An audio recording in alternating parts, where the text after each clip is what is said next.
last pass with the cultivator. You can see there's quite a bit of quack grass in this corn, but I think the corn is finally ahead of the weeds. You can see the corn's a little bit taller than the weeds, but still didn't take a yield hit because it's been so cool and wet.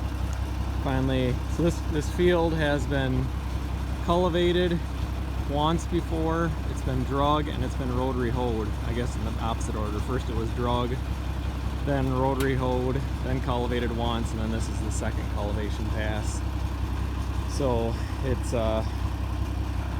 fairly weedy, and we finally got some hot weather here that's helping it along, but up until now it's been really, really wet and cool. So it's awful hard to raise organic corn when it's just wet and cool. But we're keeping away at it, and this will be the last pass here. We're on wide rows, 38-inch rows.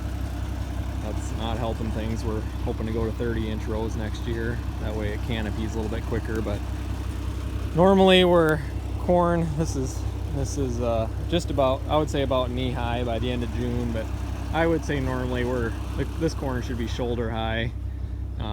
And we're not gonna be anywhere near that this year. So anyway, we're gonna keep cultivating through the night here. They're of course calling for rain tomorrow, but we'll try to we got about 100 acres of corn to get cultivated yet, so we're gonna keep at her.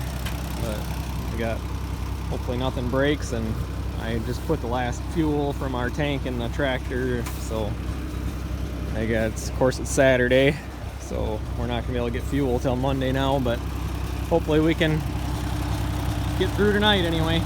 Talk to you later.